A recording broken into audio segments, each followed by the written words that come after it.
Welcome to America గల్లీలో లొల్లి.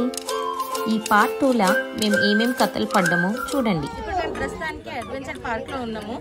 So we are all getting up. Before we go in మాకు helmets, safe belts ఇచ్చి rules and జాగ్రత్తలు చెప్పిండ్రు. ఫిక్స్ చేసేది బెల్ట్ వచ్చి ఒక బండ బరువు అంతా ఉంది. లైఫ్ సేవర్ అనొచ్చు దాన్ని.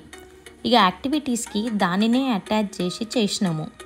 అది లూజ్ అయితే ఇక డామ్ డూమ్ డుష్ అయినట్టే.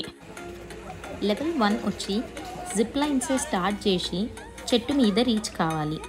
చూస్తే పిచ్చ లైట్గా చేయొచ్చు అని అనిపించింది, కానీ నేను కొంచెం పొట్టి కాబట్టి నాకు ఎండ్లా అందలేదు అండ్ మధ్యలో ఊగులాడుతుండే. చాలా ఎంబారసింగ్ అండ్ భయం అయ్యే ఉండే. ఫైనల్లీ ఒక ఆమె వచ్చి హెల్ప్ చేసింది. It's funny to look at it, but ఘోరంగా భయమైంది కింద పడతానేమో అని. ఇక తాడు పాడేసి లాగుకుంటా పైకి ఎక్కుమన్నారు. ఎట్లనో అట్లా చేసి రీచ్ అయిపోయినాను. ఇదంతా ఒక లెక్క అయితే ఒక్కసారి ఈ లెవెల్లోకి ఎంటర్ అయినాక మధ్యలో ఎక్కడ కూడా మనము ఆగిపోలేము, అంటే వెనక్కి రాలేము. ఎట్టి పరిస్థితుల్లో we have to complete that level అన్నమాట.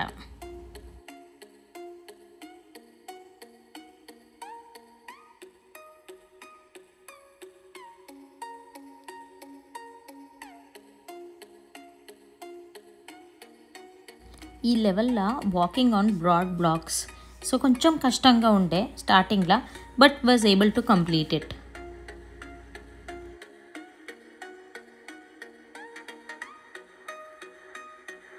సెకండ్ లెవెల్ వచ్చి సన్న సన్న కట్టలు దూరంగా హ్యాంగింగ్ హోల్డర్స్ని పట్టుకొని నడిచేది ఉండే. మేమైతే లైట్ తీసుకున్నాము, బట్ గైస్ పోయిండే. మధ్యలో వరకు పోయినాక జస్ట్ కట్టల మీద నడవాల్సి వచ్చిండేనంట. వాళ్ళకి బాగానే కష్టమయ్యిండే. దీంతో ప్రాబ్లం ఏంటంటే ఆ లూప్ అది. సో ఇటు కిందికి పోతే ఇటు పైకి పోతుంది, ఇటు పైకి పోతే ఇటు కిందికి పోతుంది. సో అదే లెంత్ అంటే చేంజ్ కాదు. కిందికి ఉన్నాయి ఇంకా అవి నేనైతే ఇట్లా పట్టుకొని నడిచిన. థర్డ్ లెవెల్ ఇక తోపు లెవెల్. జస్ట్ తాడు మీద పట్టుకొని పోవుడే. ఇంకా ఇదంతా మా లెవెల్ కాదనేసి మేము జస్ట్ చూసుకుంటే ఎంజాయ్ చేసుకున్నాము. ఇక నెక్స్ట్ యాక్టివిటీ వచ్చి జిప్ లైన్స్ ఉండే. జుప్ అని తొందరగా అయిపోయిండే. ఇక ఇక్కడ పెద్దలు చిన్నలు ఎంత ఫటాఫటా చేస్తుండేనో యాక్టివిటీస్ అన్నీ కూడా. 3 అడ్వెంచర్స్ కనబడుతున్నాయి ఇక్కడ. ఏంటంటే పైన జిప్ లైన్, మధ్యలో జనాలు ఉన్నారు కదా, అక్కడ నుంచి డైరెక్ట్గా జంప్ చేసి కిందికి రావడము. నేను చేయలేదు అది నేను.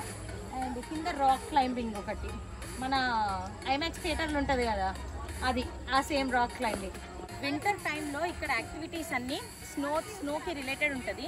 సో ఇక్కడ మొత్తం స్నో వేసేస్తారు అండ్ స్నో పడుతూ ఉంటుంది కూడా, కాబట్టి మొత్తం ఇక్కడంతా స్నో ట్యూబింగ్ అండ్ స్కీయింగ్ కోసము అవన్నీ చేస్తారు.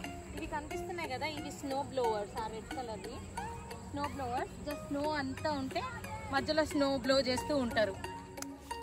ఇంకా ఇదబ్బా మా యాక్టివిటీస్లో. ఇంకా లైక్ అండ్ షేర్ బటన్ నొక్కేయండి. And lastly thanks for watching.